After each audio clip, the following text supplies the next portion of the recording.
연합이라는 제목으로 말씀을 증거합니다. 그 윤난영 사모가 쓴 죄자도의 관점에서 본 영성 형성이라는 책이 있습니다. 그 책에 나오는 내용입니다. 한 예를 들었습니다. A씨는 암 선고를 받고 절망에 빠져 있었습니다. 그러다가 어떤 전도자를 만나 마지막 희망을 품고 기도원을 찾아갔습니다. 그곳에서 예수님을 믿으면 기적적으로 병이 낫고 회복될 것이다. 모든 저주가 물러가고 축복을 받을 것이다. 라는 설교를 들었습니다. 지푸라기라도 잡는 심정으로 예수님을 영접했습니다. 그는 새로 태어난 것 같은 경험을 했고 고민과 고통이 사라지는 것 같았습니다. 확실히 병이 나을 것이라 믿었습니다. 그리고 정말 기적적으로 병이 나았습니다. 그는 하나님의 은혜에 감격해서 새 삶을 살기로 결심했습니다. 신앙생활에 열심을 내면서 사람들에게 전도하면서 간증을 했습니다. 놀라운 기적이잖아요. 그 암이 치유됐다는 거 엄청난 기적이잖아요. 그래서 그렇게 간증하기 시작했습니다. 믿는 자에게 능치 못할 것이 없다라고 여겼습니다.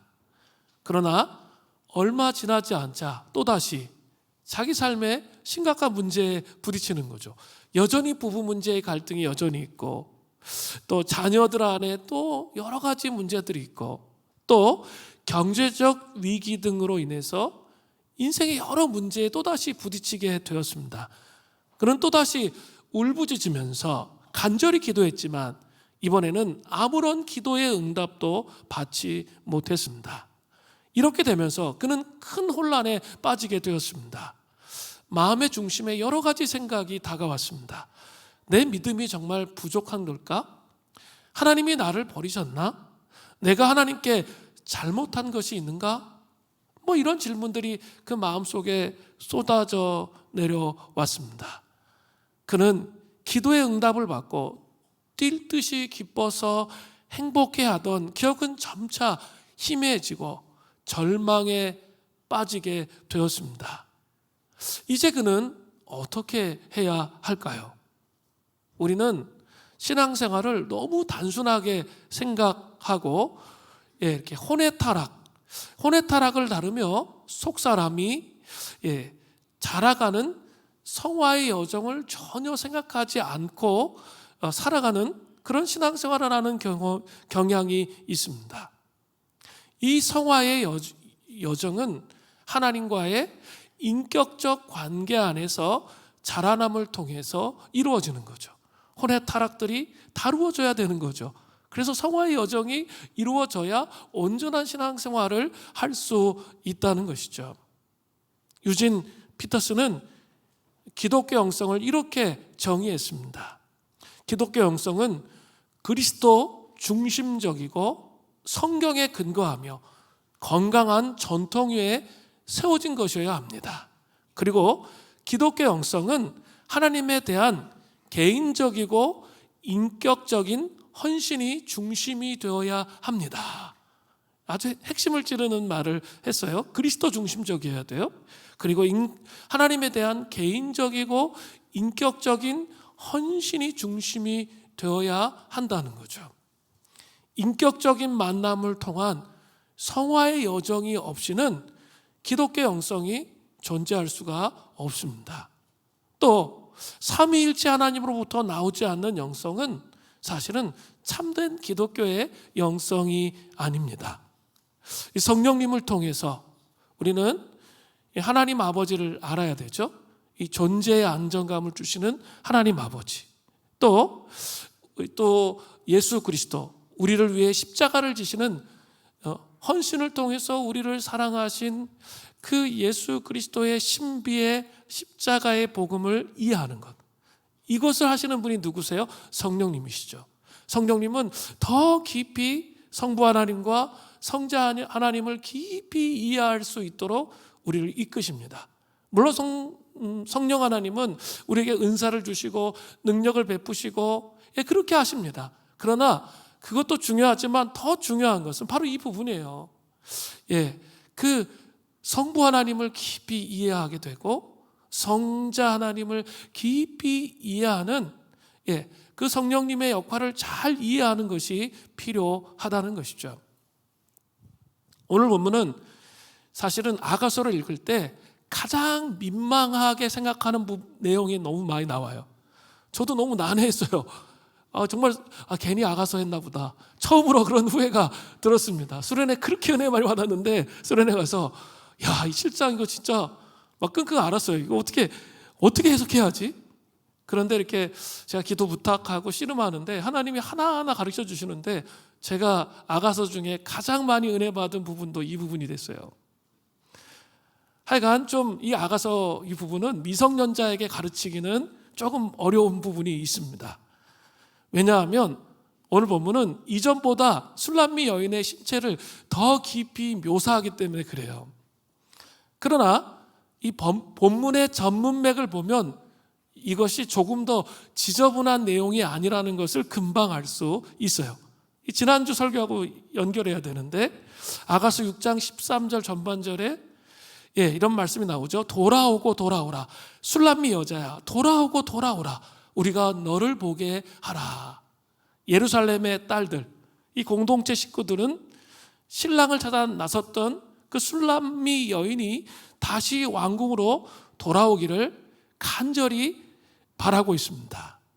신랑 솔로몬이 이 사랑의 확인을 하고 왕궁으로 돌아온 후에 예루살렘 딸들의 말에 대해서 반어법적인 반응을 하면서 술람미 여인이 춤을 출 수 있도록 허락하는 내용이 바로 그 뒷구절이에요.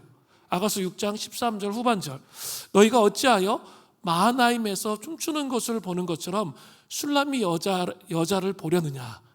그러니까 이렇게 그 술람미 여인들이 춤추게 해달라고 돌아와서 그렇게 하니까 그 솔로몬이 이제 허락하는 거예요. 허락하면서 이 마하나임의 춤을 추게 하는 거죠. 우리 마하나임의 춤은 두 가지가 있었다 그랬죠. 하나는 갓지파의 춤, 두 번째는 천사같이 아름다운 춤. 그런데 이렇게 전후 문맥 전체를 살펴보면 뒤에 내용을 보면 천사와 같은 아름다운 춤이 더 맞는 것 같아요. 그런 춤을 추라는 거죠. 그래서 이렇게 해서 이제 신랑의 허락을 받고 이제 신부가 춤을 추기 시작하는 거예요. 이 춤은 한국의 전통춤 있죠. 한국의 전통춤은 어때요? 약간 절제미가 있잖아요. 뭔가 한이 맺히고 애잔하면서 절제미가 있고 옷은 겹겹이 다 입고 막 이렇게 하잖아요. 그렇게 춤을 추는데 이 고대 근동의 춤은 완전히 다른 춤이에요. 여러분 벨리 댄스라는 거 아십니까? 벨리 댄스와 비슷한 춤이에요. 그러니까 이렇게 배꼽을 노출하고, 그죠? 배꼽을 노출하고 허리를 막 흔드는 춤 있잖아요. 보신 적 있죠? 약간 그거와 비슷한 춤이에요. 그러니까 이게 이렇게 문화적 차이를 잘 이해할 필요가 있죠. 그죠?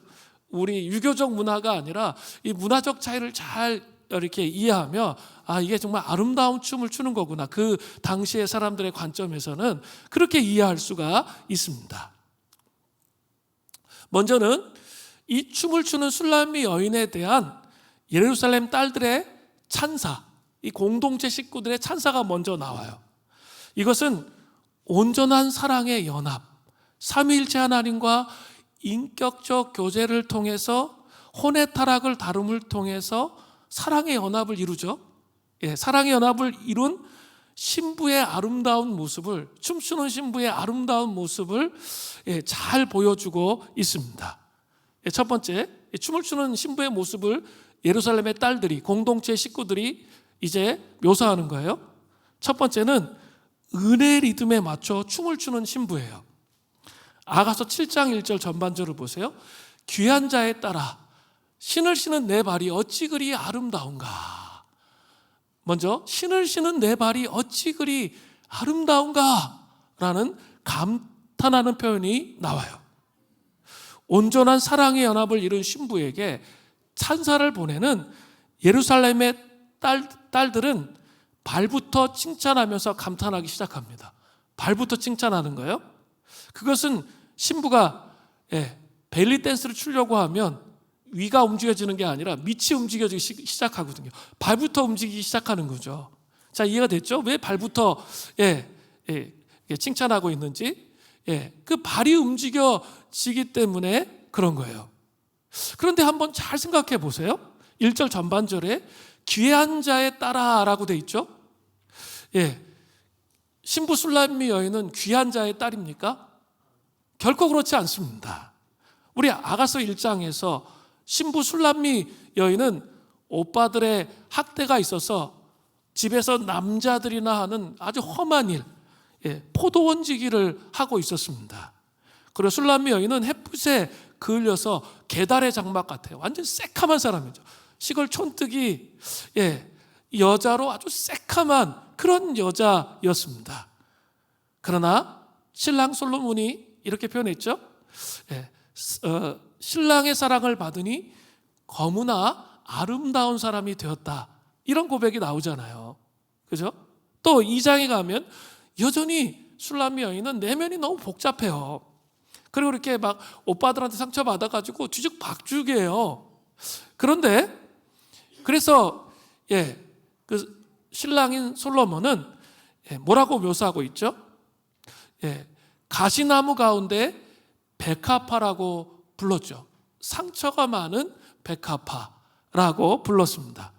그리고 극적으로 신랑 솔로몬과 이제 결혼하는 내용이 또 나오죠. 뒤에 가면. 그러고 나서 또 우리 수련의 마지막 날 5장 주일날 아침에 신부가 어떻게 되죠? 자아도취에 빠져 왕후가 돼가지고 자아도취가 빠지죠. 왕후의 허영심. 아니 그렇게 깡시골에서 촌스럽게 살다가 왕후가 됐는데 왕후의 그 쾌락에 빠지면서 신랑이 찾아왔는데도 반응을 안 했어요. 그러면서 허영심에 빠져서 신랑을 귀찮아했고 그 신랑의 사랑을 잃어버려서 온갖 어려움의 시간을 겪잖아요. 그리고 이제 수련회 갔다 와서 6장, 7장 6장, 7장에 많은 어려움의 시간을 가지면서 다시 신랑에게 돌아왔습니다. 그러나 이제 다시 신랑 솔로몬의 사랑과 이전과는 다른 온전한 연합으로 나아가서 신랑의 허락하에 오늘 본문에 춤을 추고 있는 거죠. 신랑이 베풀어준 은혜의 리듬에 맞춘 춤이 되겠죠. 신랑의 이 베풀어준 은혜의 리듬에 맞춘 춤입니다. 뭐 시골 여자가 춤을 추면 얼마나 아름답게 춤을 추겠습니까? 그런데 그 허영심에 빠져서 정신을 못 차리고 있음에도 불구하고 신랑이 변함없는 사랑을 베풀어 주었잖아요. 그 사랑을 듬뿍 받은 술람미 여인은 신랑의 은혜의 리듬에 맞추어서 자신 있게 아름다운 춤을 추고 있는 거죠. 그래서 예루살렘의 딸들이, 공동체 식구들이 최고의 찬사를 보내면서 감탄하고 있습니다. 신을 신은 내 발이 어찌 그리 아름다운가, 이런 표현을 그래서 여기서 썼던 것이죠. 저는 이런 구절을 너무나 좋아해요. 신앙생활은 은혜의 리듬에 맞추어 춤을 추는 것이다. 제가 이런 표현 많이 썼어요. 신앙생활의 핵심은 은혜의 리듬에 맞춰 춤을 추는 것이다. 신랑이신 그리스도를 잘 모르면 은혜의 리듬에 자신을 맞추기보다는 자신이 앞서는 거죠. 자신이 앞서면서 춤을 추기 때문에 어때요? 아름답지가 않아요. 이렇게 경직되잖아요. 경직되고 무리수를 두기 때문이죠. 춤을 추려면, 아름다운 춤을 추려면 제일 중요한 게 먼저 힘을 빼는 거죠. 그리고 그 신랑이신 그리스도께서 말씀하시는 것을 따라 이렇게 춤을 춰갈 때 아름다운 인생의 춤을 출 수 있게 된다는 거죠. 이것은 사실 인격적 교제 안에서부터 시작되는 춤이에요. 인격적 교제라는 단어는 사실 지성과 감정과 의지가 포함된 교제를 의미하는 거예요. 인격이란 단어는 지성과 감정과 의지를 포함하고 있는 것이죠.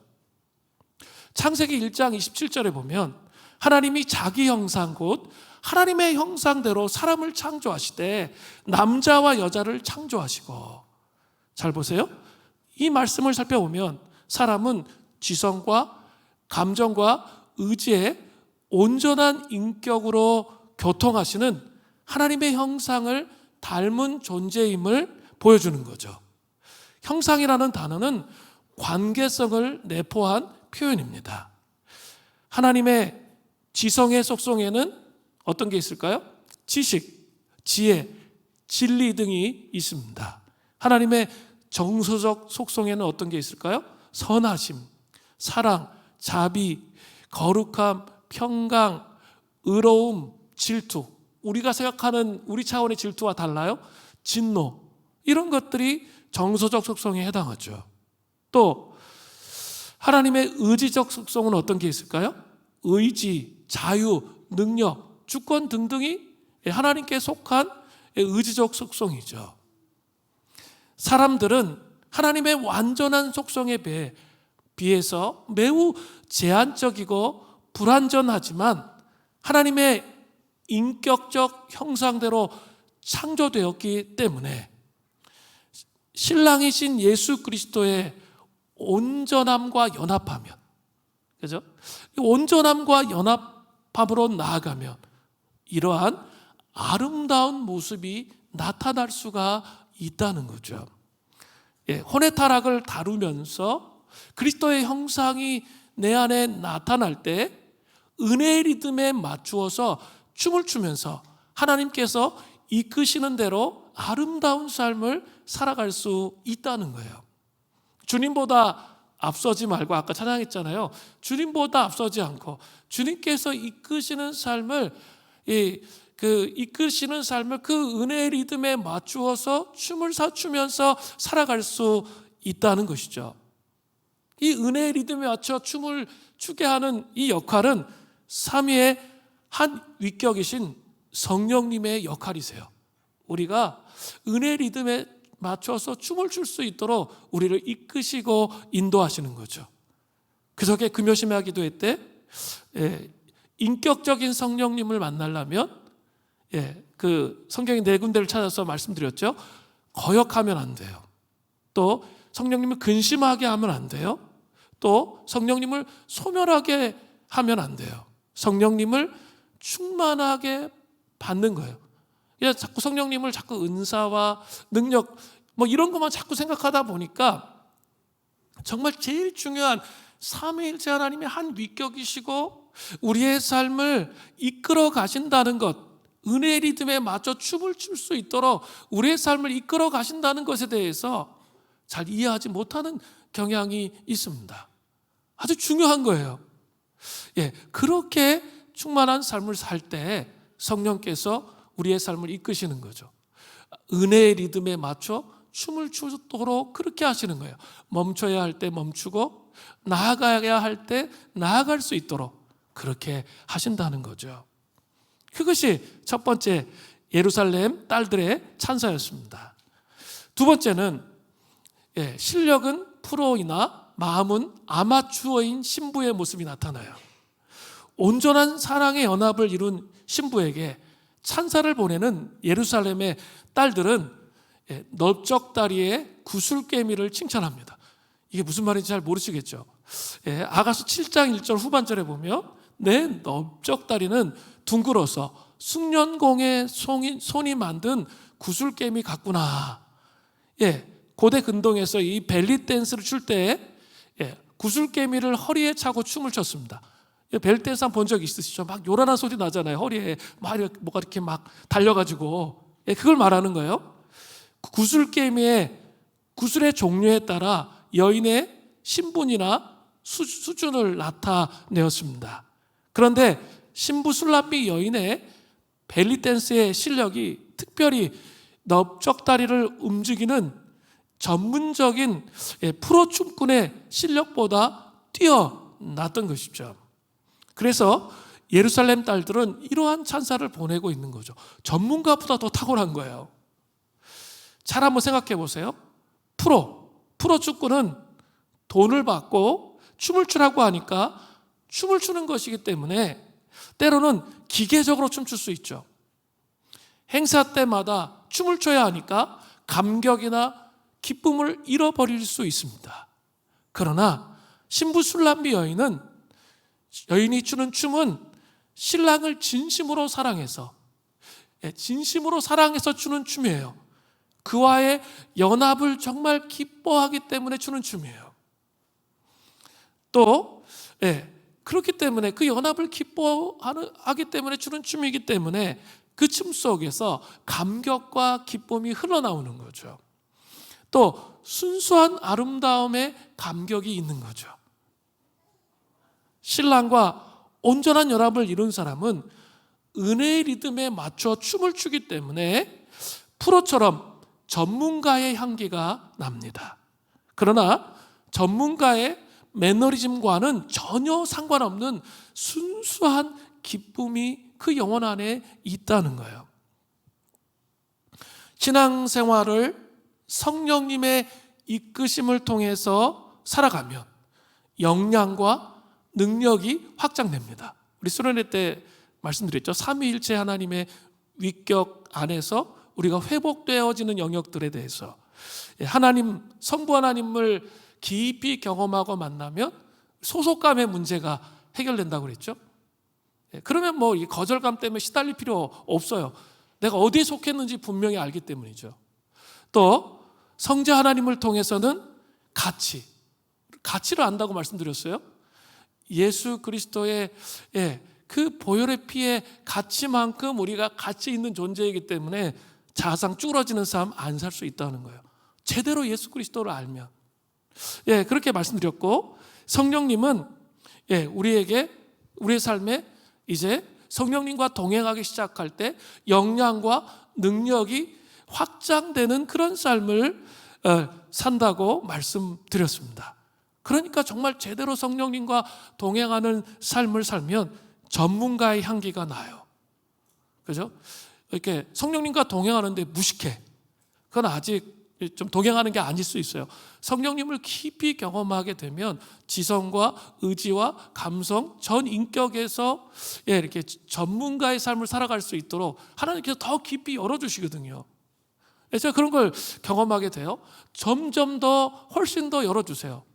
그러니까 지성은 아무것도 없고 감정과 의지만 열어주는 게 아니에요. 전 인격에서 전체적으로 성장할 수 있도록 하나님께서 하셔서 자기 삶에서 정말 전문가의 향기가 나도록 그렇게 하시는 거예요. 그래서 여러분이 맡은 일에서 하나님 주시는 놀라운 통찰과 지혜를 통해서 전문가의 향기가 나도록 한다는 거죠. 그러면서도 중요한 게 있어요. 마음의 중심은 그리스도를 사랑하는 거죠. 그리스도를 사랑하면서 오는 감격과 기쁨과 순수함이 있는 거예요. 그러니까 매너리즘이 있는 게 아니라 아마추어리즘이 있는데 정말 순수하고 아름답게 항상 초심으로 돌아가서 주님과 동행할 수 있게 된다는 거죠. 실력은 프로이나 마음은 아마추어인 신부의 모습이 신랑과 온전한 연합을 이룬 성도의 삶의 모습인 거예요. 특별히 세월이 흘러가면서 프로의식이 들어오면서 다가오는 여러분 아주 중요한 게 있는데 종교적 영성을 경계해야 돼요. 습관화되고 화석화될 때 나도 모르게 화석화되고 습관화될 때 이런 게 생겨요. 그럴 때 아마추어 의식, 성경적 영성을 추구하려고 해야 돼요. 제가 이번 한 주간 이렇게 저에게 다가온 것들이 있었습니다. 그것은 이렇게 판단과 비판의 문제인 거죠. 사실은 사역의 길을 가면 목회자는 이 판단과 비판의 문제와 뗄래야 뗄 수 없어요. 그리고 이게 장로님들도 마찬가지고 재직들도 마찬가지고 리더도 마찬가지예요. 다 이 판단과 비판의 문제를 어떻게 처리하느냐, 분별로 처리하느냐, 정말 판단과 비판과 정죄로 가느냐, 이거에 따라서 종교적 영성으로 가느냐 아니면 성경적 영성으로 가느냐가 구분돼요. 겉으로 볼 때는 몰라요. 이게 목회자에게 가장 중요한 문제이기 때문에 그래요. 몰라요. 정말 이렇게 내가 얘기했는데 저렇게 가면 저거 불구덩이에 들어가는 거예요. 그러면 어때요? 목회자는 화가 나요. 아니 내가 얘기했는데 저렇게까지 안 하고. 그러면서 막 분노하면서 막 계속 판단하고 그러면서 마음속에서 그 사람을 지워버리면 장로님들, 마음속에서 이제 너 마음에 안 들어 지워버리면 어떻게 됩니까? 이렇게 종교의 영성에 빠지는 거예요. 그게 아니라는 거예요. 심판의 주권이 하나님께 있는 거예요. 주님께 맡기는 거예요. 내가 어떤 상황에 대해서 팩트는 분별해야죠. 분별하는 거예요. 판단하는 게 아니라. 분별은 하지만 여러분 이거 아시죠? 알고 당하는 것과 모르고 당하는 것은 하늘과 땅 차이예요. 알고 당하는 거예요. 모르고 당하면 미련한 거예요. 그러나 알고 당하는 거예요. 하나님 주신 분별이 있기 때문에 알고 당하면서 심판의 주권이 주님께 있기 때문에 내가 심판하고 판단하고 정죄하는 게 아니라 주님께 이 사람 돌아가더라도 이 사람의 삶을 주님께 의탁하는 거죠. 그리고 해야 될 게 있는데 뭘 해야 돼요? 그 사람에 대해서 사랑해야죠. 돌아감에도 불구하고 순종하지 않아서 돌아감에도 불구하고 뭐 하셔야 돼요? 사랑해야 돼요. 용서하고 사랑해야 돼요. 그런데 이게 잘못하다 보면 신앙생활을 잘못하다 보고 리더를 잘못하다 보면 그리고 하나님 앞에서 그런 것들을 처리하지 않기 시작하면 판단이 자신의 인격에 붙어버려요. 판단이 분별이 아니라 판단이 자신의 인격에 붙어서 존재 중심으로 영혼을 사랑하는 것이 안 될 수 있어요. 판단이 자동으로 나와요. 하나님이 판단의 기준이 아니라 자신이 판단의 기준이 돼버리는 거죠. 그러면 종교적 영성에 빠집니다. 그리고 그 다음부터는 사람들을 이제 편가르기 시작하는 거예요. 어떤 사람은 나 마음 많기 때문에 그 사람하고는 지내고 이 사람하고 안 지내고 교회 안에서 그렇게 하면 정말 심각한 죄를 범하는 거예요. 그것이 지도자의 죄가 될 수 있다는 거예요. 우리 장로님들, 저는 날마다 기도합니다. 우리 장로님들이 좋은 장로님들이 되시면 좋겠다. 기도해요. 정말 좋은 장로님들이 되셨으면 좋겠어요. 우리 권사님들이 정말 좋은 권사님들이 되셨으면 좋겠습니다. 우리 안수 집사님들이 좋은 안수 집사님들이 되셨으면 좋겠어요. 그러려면 지금 제가 얘기하는 이런 부분들을 잘 처리해야 돼요. 심판의 주권은 주님께 있어요. 나는 그 사람을 사랑해야 할 책임이 저에게 있는 거예요. 종교적 영성과 성경적 영성의 차이를 잘 구분한 제자도의 관점에서 본 영성 형성에 나오는 표인데요. 이렇게 되어 있습니다. 종교적 영성, 삶의 모습은 형식과 습관에 매여 남에게 보이기 위한 외적인 행위를 중시한다. 자꾸 딴 사람한테 보이려고 하는 거죠. 그러나 성경적 영성은 예수님을 자신의 구세주로 영접하며 그분과 인격적으로 친밀한 관계를 키워나가며 사랑의 마음에서 우러나오는 삶을 산다는 거죠. 인격적으로 친밀한 관계를 키워나가는 거예요. 그죠? 판단하고 비판하는 게 아니라 주님께 맡기고 이 작업을 반드시 해야 돼요. 또 하나님과 관계는 자꾸 이제 아까 얘기했잖아요. 이 분별이 아니라 판단을 하면 정죄를 통한 율법적 관계가 되는 거죠. 나와 하나님과 관계가. 그런데 성경적 영성은 날마다 용서하는 거예요. 그리고 심판의 주권을 주님께 맡기는 거예요. 그리고 용서를 통한 생명의 관계 안에 들어가는 거죠. 삶의 결과는 뭡니까? 선악과를 선택하여 죽음의 결과를 가져오는 거예요. 이렇게 살면. 종교적으로 살면 죽음의 결과를 가져옵니다. 이거 제가 한 끗 차이라고 그랬죠? 교회, 한국교회 안에 얼마나 많은지 몰라요. 죽음의 결과를 가져와요. 생명나무를 선택해서 생명이신 예수님 안에 거하며 은혜와 진리 가운데 돼서 영원한 생명을 누리는 거죠. 생명이신 예수님 안에 거해서 영원한 생명을 누려가면서 신앙이 자라갈 수 있도록 하는 거죠. 행동의 동기는 뭐예요? 다른 사람에게 보이려고 외식으로 자기 일을 행해요. 근데 하나님을 사랑해서 하나님 앞에서 의롭게 살려고 하는 거죠. 하늘과 땅의 차이가 있습니다. 다 똑같은 신앙생활이 아니에요. 삶의 기준은 뭡니까? 철저히 자기 중심이에요. 종교적 영성은 자기가 어떻게 보여주느냐가 너무 중요해요. 그러나 성경의 영성은 철저히 나는 중요하지 않아. 하나님 중심이 되는 거죠. 실력은 프로이나 마음은 아마추어인 신부가 되시는 은혜가 있기를 정말 간절히 바랍니다. 세 번째로 풍성한 삶으로 인도받는 신부가 나와요. 온전한 사랑의 결합을 이룬 신부에게 찬사를 보는 애는 예루살렘 딸들이 이제 배꼽과 허리를 칭찬합니다. 사실 이 벨리 댄스의 중심이 뭐예요? 배꼽하고 허리잖아요. 허리를 잘 움직여야 되잖아요. 그러니까 춤의 중심부라고 할 수 있습니다. 아가서 7장 2절에 배꼽은 섞은 포도주를 가득히 부은 둥근 장 같고 허리는 백합화로 두른 밀당 같구나. 벨리 댄스를 추는 신부의 배꼽은 섞은 포도주를 부은 둥근 잔이라고 묘사하고 있습니다. 이 섞은 포도주는 포도주를 순하게 하거나 특별한 맛을 더하기 위해서 물 혹은 향료를 섞은 포도주를 말해요. 향긋하고 맛있는 포도주가 둥근 잔에 가득 부어져 있습니다. 이것은 뭘 묘사하는 거죠? 풍성함을 묘사하는 거예요. 신부의 삶의 풍성함을 묘사하고 있는 것이죠. 또 허리는 백합화로 두는 밀당 같구나 라는 표현은 고대 근동 지역에서 취수 후에 타작마당에 쌓아놓는 높은 곡식단을 백합화의 줄기로 묶어놓은 풍성한 모습을 묘사하는 거죠. 우리나라의 백합하고 다르다고 그랬죠. 야생 백합이에요. 완전 다른 거예요. 근데 그 높은 곡식단을 추수해놨는데 그것을 벼짓단을 이 백합화의 줄기로 묶어놓은 풍성함을 묘사하는 내용입니다. 그러니까 신부가 신랑과 온전한 연합이 되었어요. 은혜의 리듬에 맞춰 춤을 출 줄 알게 되었어요. 내 안에 있는 혼의 타락들, 인간적이고 세속적이고 이런 것들이 하나하나 다 벗겨져서 은혜의 리듬에 춤을 출 수 있게 됐어요. 그리고 실력은 프로이나 마음은 아마추어처럼 그렇게 서 있었어요. 그러면 반드시 다가오는 게 있습니다. 풍성한 열매가 맺혀지는 거죠. 물론 이 풍성한 열매가 맺어지기 전까지 연단의 여정이 있습니다. 그것은 타락한 우리의 혼의 모습들을 타락을 다루시기 위해서이죠.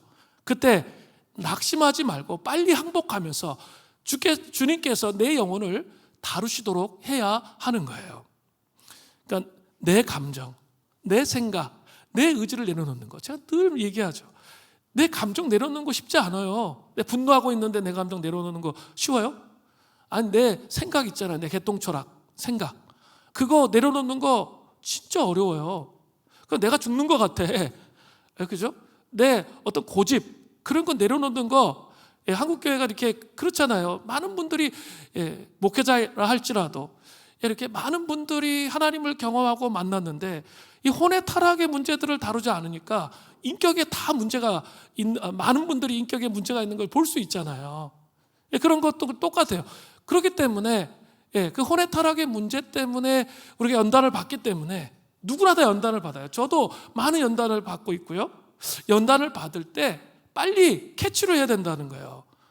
빨리 연단을 끝낼 수 있도록 센스 있게 내가 요거 문제 때문에 이렇구나. 요것을 잘 이해하면서 그것을 하나님 앞에 회개하고 돌이키는 씨름 하나님 앞에서 하게 되면 연단이 빨리 끝나요. 연단이 빨리 끝난다는 거죠. 그러면 그 다음부터는 어떻게 하시죠? 누리게 하시는 거죠.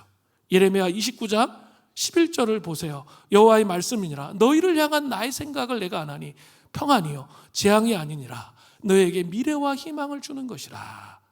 하나님의 생각은 너희를 향한 나의 생각은 하나님께서 아시는데 평안이라는 거예요. 재앙이 아니라는 거예요. 혼의 타락을 때문에 재앙과 같은 상황들이 펼쳐질 수는 있어요. 그러나 그것이 궁극적 목표가 아니라는 거예요. 너희를 향한 생각이 뭐예요? 미래와 희망을 주는 거라는 거예요. 우리에게 미래와 희망을 주시는 게 주님의 마음이고 주님의 본심이라는 거죠. 이걸 기억해야 돼요. 사실 저는 예레미야 29장 11절 말씀을 통해서 이 팬데믹의 이 상황들을 헤쳐나왔던 것 같아요.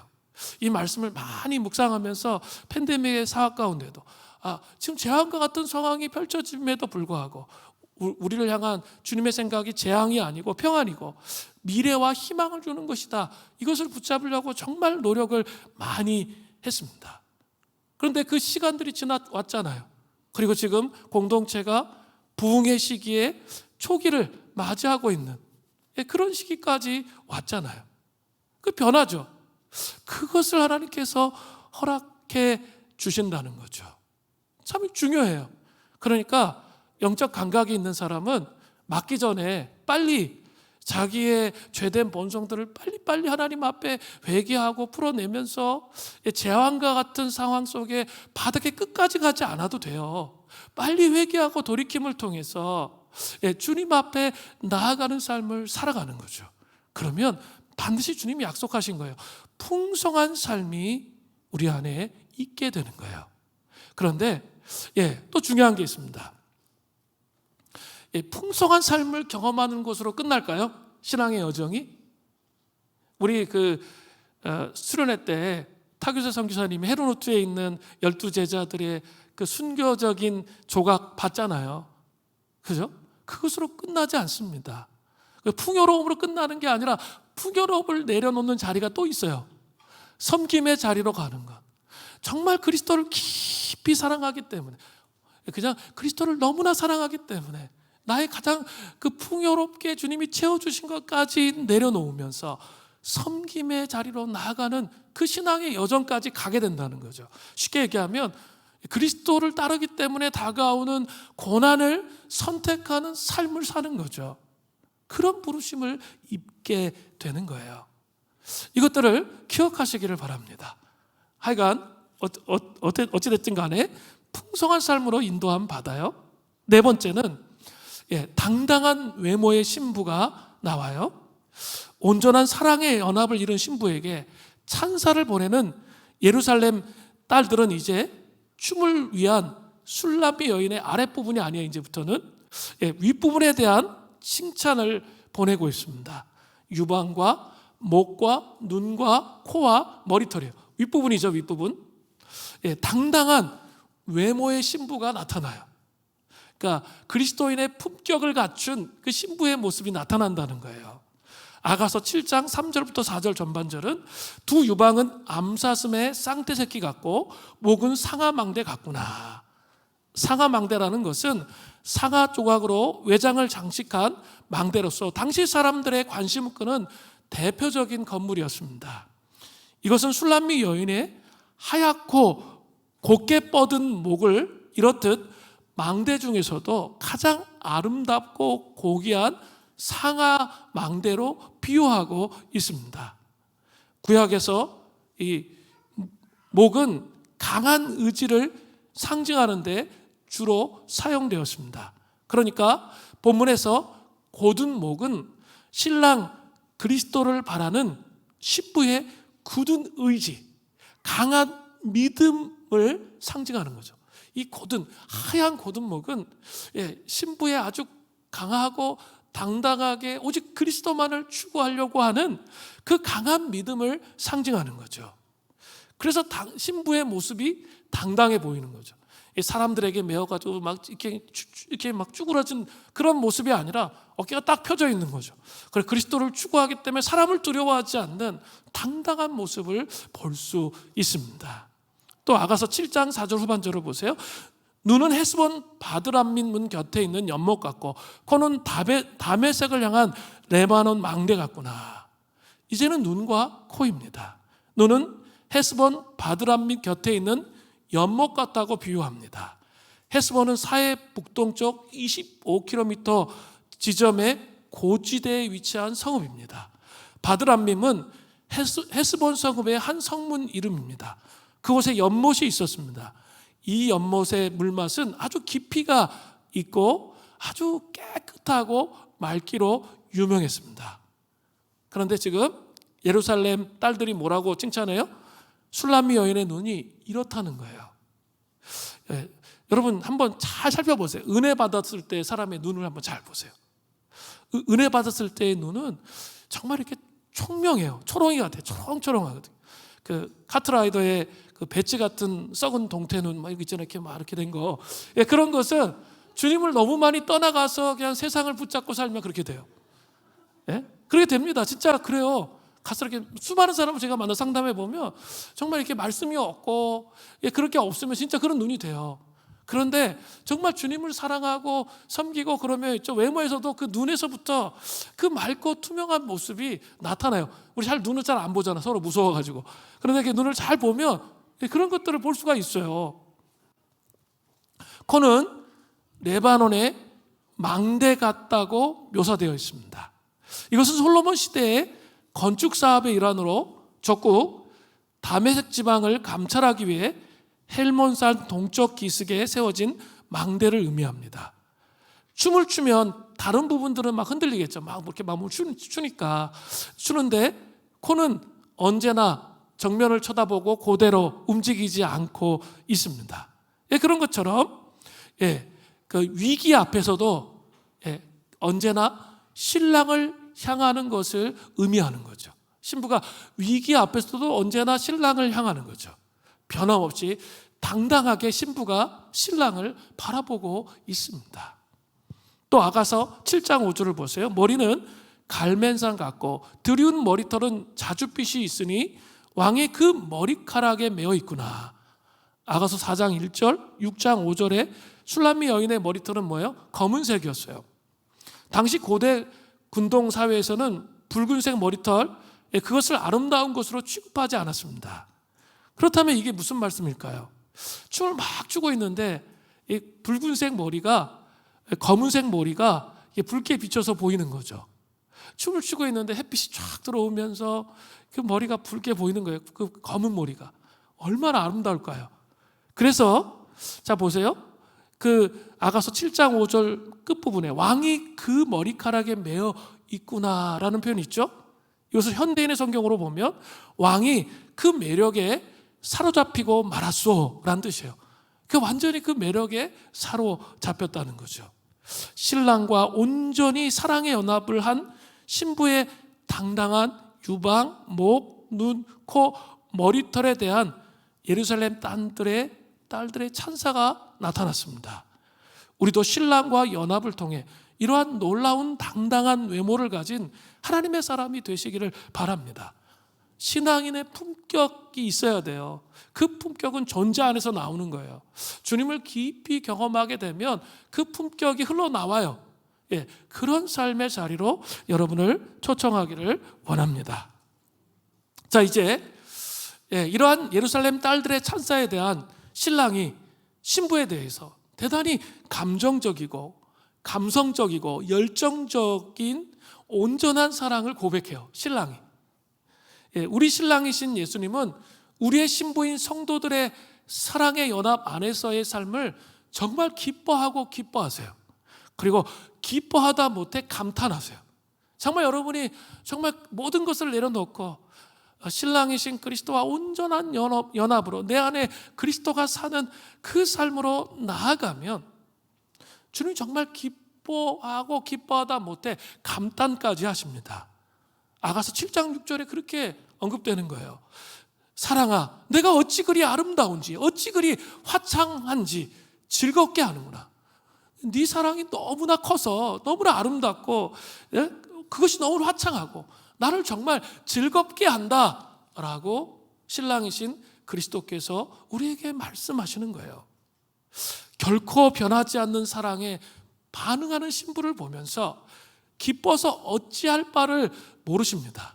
그러면서 신부가 신랑이신 그리스도를 바라보면서 열매 맺는 삶의 아름다움에 대해서 말씀하시는 거예요. 너무 감탄하시면서 너희 삶 안에는 이런 열매들이 맺혀질 것이다 라고 말씀하시는 거예요. 아가서 7장 7절을 보세요.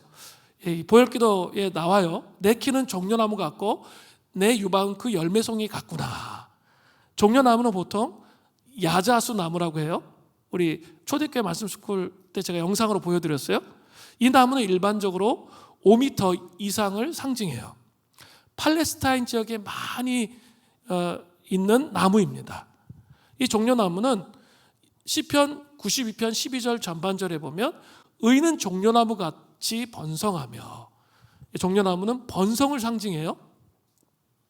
두 번째로 신약의 요한계시록 7장 9절에 보면 일 후에 내가 보니 각 나라와 족속과 백성과 방언에서 아무도 능히 셀 수 없는 큰 무리가 나와 흰옷을 입고 손에 종려가지를 들고 보좌 앞 어린 양 앞에 서서, 이건 뭘 상징하죠? 승리를 상징하는 거예요. 그죠? 이 종려나무 가지를 들었다, 이것은 승리를 상징하고 있는 거죠. 또 레위기 23장 40절에 초막절에 또 되는 일이에요. 첫날에는 너희가 아름다운 나무 실과와 종려나무 가지, 여기 나오죠? 가지와 무성한 가진 나무 가지와 시내버들을 취하여 너희 하나님 여호와 앞에서 이레 동안 즐거워할 것이라. 여기서 종려나무는 기쁨을 상징하는 거죠. 종려나무는 성경에서 번성, 승리, 기쁨의 상징으로 사용되었습니다. 이것은 신부인 술람미 여인이 신랑이신 그리스도로 말미암아 장성한 신앙의 분량까지 자라난 것을 말하고 있는 거예요. 영적 성장을 상당히 이룬 모습을 말하고 있는 것이죠. 그러니까 번성, 승리, 기쁨의 상징인 종려나무로 그 지금 신부를 비유하고 있습니다. 자, 아가서 7장 8절 전반절을 또 보세요.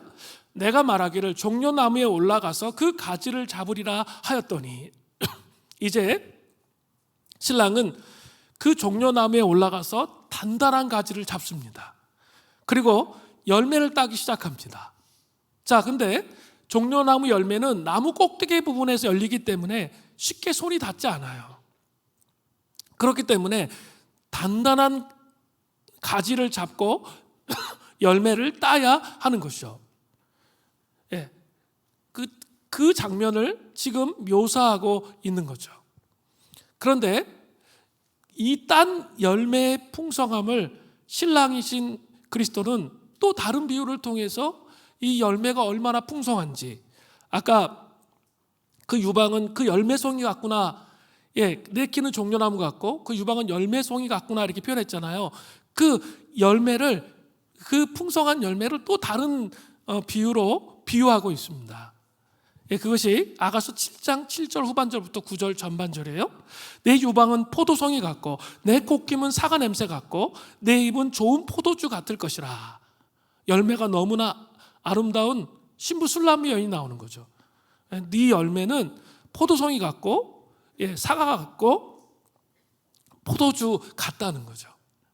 그 풍성한 열매가, 신앙이 너가 성장해서 너무나 풍성한 열매가 너희 삶 속에 맺히고 있다, 신랑이신 그리스도가 말하는 거죠. 열매가 너무나 아름다운 술람미 여인이 나타나 있습니다. 저는 이번 전교인 수련회를 통해서 좀 달라진 그런 것들을 발견했어요. 우리 성도님들이 그동안 우리가 수련회 하면 은혜가 정말 강렬하게 임했어요. 그리고 정말 강렬하게 변화됐어요. 그런데 이제 한 수련회 갔다 와서 한 주 정도 지나면 이제 그때부터 은혜 까먹기 시작해. 그리고 2주째, 3주째 그러면 거의 옛날 상태로 이렇게 원상복귀가 되어 있어요. 그게 한 10몇 년 동안 반복된 일이에요. 제가 얼마나 답답하면 수련회를 2번씩이나 했어요. 1년에 답답하면 2번씩이나 했거든요. 근데 이번에는 우리 가기 전부터 우리 초대교회 말씀 묵상 스쿨 했죠. 하면서 꾸준히 말씀을 읽고 기도하고 씨름하는 작업을 했어요. 그러니까 이번에는 강렬하게 임하는 은혜도 있었는데 또 존재 중심의 인격적 관계 안에 스며드는 은혜가 있었어요. 그러니까 이 존재의 변화와 성숙으로 나아가는 그런 모습들이 지금 수련회 이후에 계속 성도님들 안에 드러나요. 제가 그것을 보면서 되게 감동해 하고 있거든요. 정말 변화는, 은혜를 확 받아서 변하는 것도 필요해요. 우리 초신자나 이런 사람들을 위해서 그렇게 해야 돼요. 그러나 말씀이 깊이 자기 영혼 안에 있어서 영적인 성숙으로 나아가는, 이기적이고 자기밖에 모르는 그런 신앙생활이 아니라 정말 그리스도 중심의 신앙생활로 바뀌어진 하나님의 사람들이 세워지는 게 정말 중요해요. 그런 기쁜 은혜가 있었습니다. 열매가 맺혀지는 것이 제 눈에 보여요. 이렇게 800만 원 이상의 간식헌금이 들어왔습니다. 우리 모든 성도들이 정말 이 수련회를 잘 해내기 위해서 헌금하며 함께 하는 그런 씨름들이 있었습니다. 또 영혼 사랑의 마음, 뭐 이런 얘기들 많이 하더라고요. 우리 세례 예식을 베풀었는데 정말 천국 잔치 같았다. 그런 표현을 썼어요. 그리고 이제 그리고 나서 전도, 제가 우리 교육자들이 어디 수련회 갔는데 자기네끼리 전도 모임을 한다고 모였는데 정말 많은 사람들이 모였어요. 자발적으로. 그래서 길거리에 나가서 복음을 증거하는 그런 모습들이 성숙의, 술람미 여인의 영적 선숙, 존재의 변화 안에 드러나는 그런 모습이 아닐까요? 선교적인 마음도 그렇죠. 그렇게 우리 난민들 선교하는 것을 자발적으로 헌신하며 함께 하시면서 주님의 마음이 있는 곳에 자기의 마음을 함께 놓으려고 하는 것. 우리 또 탈북민 우리를 통해서 북한 선교에 같이 자기를 헌신하면서 내어주시는 열화와 같은 여러분의 열정을 제가 이번에 봤어요. 제 믿음이 너무 작구나. 그런 걸 좀 이번에 되게 많이 느꼈어요. 저보다 훨씬 더 믿음이 크세요.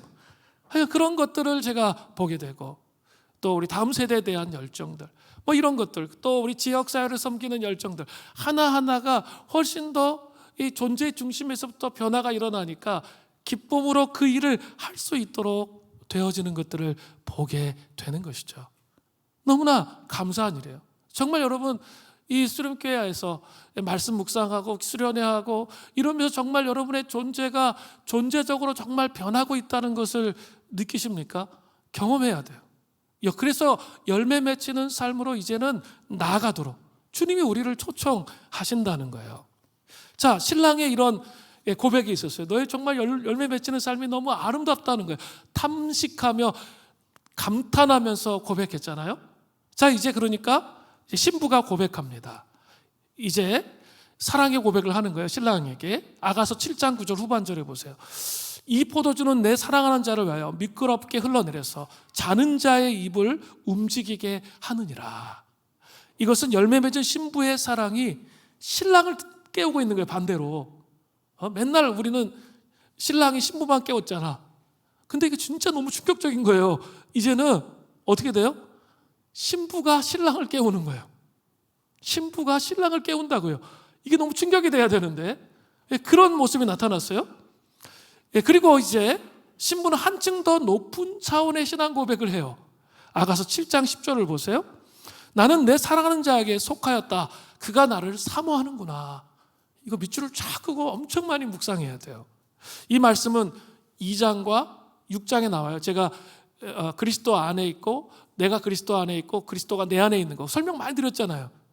자, 그런데 이거와 비교할 수 있는데 신부는 자기가 사랑하는 자를 자신의 소유물로 생각했을 때는 매일 신랑을 발견할 때마다 그녀는 이렇게 말했습니다.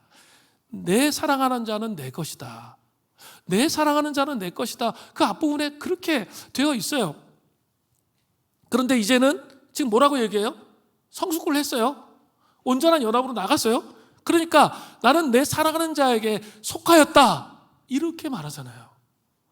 신랑이 온전히 신부를 사랑하는 모습을 보고 이제 신부는 자신에게 속한 자가 아니에요. 완전한 신랑 중심의 사랑으로 변화된 거죠.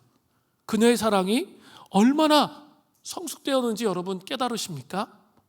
그녀가 소유하고 있는 모습에서 온전한 신랑을 향한 헌신으로 변화되었어요. 뭔가 자기가 하나님 사랑도 자기가 자꾸 나만 누려야 돼. 그거 막 붙잡으려고 막 노력하는 그런 신앙생활을 많이 하거든. 우리가 대부분 다 그렇게 신앙생활 하거든요. 근데 술람미 여인은 그게 아니에요. 이제는 그게 아니라 내 중심적인 신앙생활이 아니라 정말 신랑을 기쁘시게 하고 신랑에게 집중된 그런 신앙의 생활을 패러다임으로 바뀐 거죠. 그렇죠. 8장 다음 주에 가면 내 목숨보다 생명보다 더 귀해 주님의 사랑이. 그 말의 의미가 이해되기 시작하는 거예요. 아, 그렇구나. 이 사랑의 패러다임이 완전히 바뀌었구나. 자기중심적인 사랑의 패러다임이 완전히 바뀌었다는 것이죠. 그러니까 이제는 어때요? 그리스도를 위해서, 신랑이신 그리스도를 위해서 나의 생명까지 드릴 수 있게 된 거죠. 차원이 달라진 신앙생활의 모습이에요. 자, 그렇게 말하고 이제 마무리가 돼요. 이제 신부는 사명의 자리로 돌아가요. 충격적이에요. 그런 생명보다 더 중요하다라고 고백하고 사명의 자리로 돌아가는데요. 아가서 7장 11절부터 12절이에요. 내 사랑하는 자여, 우리가 함께 들러가서 동네에서 유숙하자. 우리가 일찍이 일어나서 포도원으로 가서 포도음이 돋았는지 꽃술이 피었는지 석류꽃이 피었는지 보자. 거기에서 내가 내 사랑을 내게 주리라. 자, 사명의 자리, 상처의 자리, 어려웠던 자리. 잘 생각해 보세요. 포도원은 어떤 곳이었어요?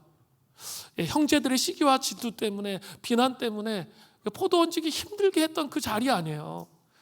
그죠? 그 자리로 동네에서 유숙하자 하면서 그 다음의 내용들이 다 뭐예요? 그 포도원의 자리예요. 그래서 신랑과의 사랑의 이야기를 펼치려고 한다는 거죠. 우리 그런 전설이 있잖아요. 우리 군대 갔다 온 사람은 이렇게 군대 방향으로도 이렇게 오줌도 안 눈다고. 정말 너무 힘들었기 때문에 군대 생활 너무 힘들었기 때문에 다시는 생각해 보지도 싫고 그 옆에도 가고 싶지 않잖아요. 근데 사명의 사람은 어떻죠? 술라미 여인을 보세요. 다시도 가고 싶지 않은 곳에 가는 거예요.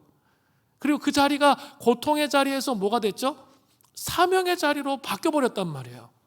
생명까지 그리스도를 사랑하니까, 신랑을 사랑하니까 그 자리에 내가 갈 수 있는 사람이 된 거예요. 우리 탈북민 우리 사역자들이 그런 얘기를 참 많이 해요. 우리 김영호 전도사님도 그런 얘기 하셨고, 고향에 가서 복음을 전하는 거. 제가 그 이야기를 들으면서, 그게 비전이라는 얘기를 들었을 때 제 마음속에 깊은 감동이 되었습니다. 왜냐하면 여기 탈북하기 때까지 얼마나 많은 고통과 어려움과 아픔이 있었는데 그 아픔을 다 까먹었나? 이런 생각이 드는 거예요. 그리고 어떻게 다시 돌아가서 그곳에 교회를 세우고 복음을 증거하겠다는 말이 나오나? 생각해 보니까 그 마음의 중심에 정말 하나님을 사랑하는, 목숨을 다해서까지라도 하나님을 사랑하고자 하는 그 열정이 있기 때문에 그게 가능한 거예요. 우리가 정말 그리스도의 사랑을 깊이 경험했다면 우리는 다시 삶의 자리로 돌아가는 거예요. 가정이 지옥과 같으세요? 아내와 사는 게 너무나 지옥과 같고 남편과 사는 게 차라리 이혼하지 못해서 사는 거죠. 너는 나고 나는 나고 따로 밥 먹고. 여러분 그렇게 살고 계세요? 아무리 신앙생활에 대해서 같이 얘기하려고 해도 대화도 안 되고 절망스러우세요?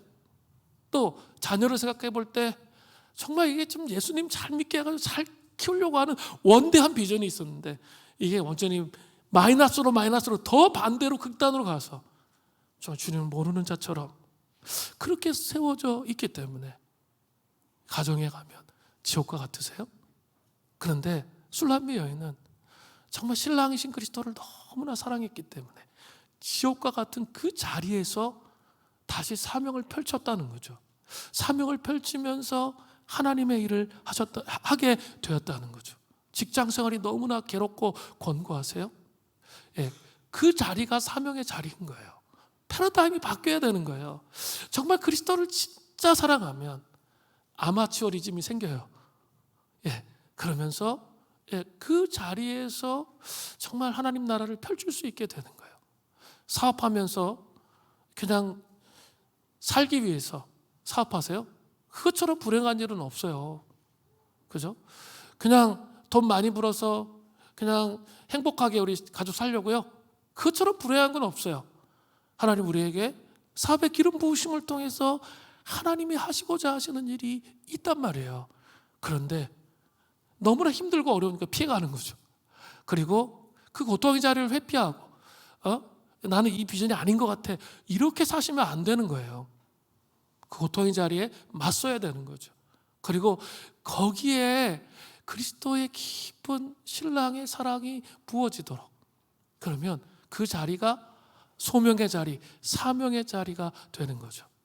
자, 아가서 7장 13절을 보세요. 합한 재가 향기를 뿜어내고 우리의 문 앞에는 여러 가지 귀한 열매가 새거 묵은 것으로 마련되었구나. 내가 내 사랑한 자 너를 위하여 쌓아둔 것이로다. 합한 재는 사랑의 식물로 알려졌습니다. 신랑과의 온전한 사랑의 연합으로 이제 삶의 현장에 어떻게 됐죠? 그 고통스러운 삶의 현장, 포도원이 있었던 그 삶의 현장에 풍성한 열매가 맺혀지는 거예요. 고난이 있지만 그 고난을 이겨내는 순결한 신부의 사랑이 실제적으로 완성되는 거예요. 그죠? 실제적으로 완성되는 자리로 여러분 초청하고 싶어요. 주님의 몸된 교회로 우리 함께 부흥을 사모하고 나가고 있어요. 그럼 즐거운 일만 있겠어요? 어려운 일, 즐겁고 행복한 일만 있겠습니까? 그렇지 않습니다. 어렵고 힘든 일, 사람들이 알아주지 않는 일들 많이 있을 거예요. 그러나 사명의 자리에 버티고 있는 거예요. 그리고 그리스도를 정말 사랑하기 때문에 주님의 몸된 교회를 사랑하는 거죠. 교회는 항상 나의 사랑, 나의 고민이에요. 항상 두 가지 문제가 존재하기 때문이죠. 죄인들의 모임이기 때문에 그래요. 그렇지만 나의 사랑이어야 해요. 그래서 함께 그 비전을 풀어내고 세워가며 하나님 나라를 이루어가는 순결한 신부가 되시기를 바랍니다. 자, 이제 우리 기도하겠습니다. 주임제 안에서 우리 같이 찬양하면서 기도하겠습니다. 오늘 되게 중요한 말씀 드렸습니다. 이 말씀 가지고 우리 함께 기도하며, 이거 이번 한 번만 기도할 게 아니라 여러분 일주일 내내 묵상하면서 기도하며 씨름해야 이게 이렇게 여러분 마음속에 채워질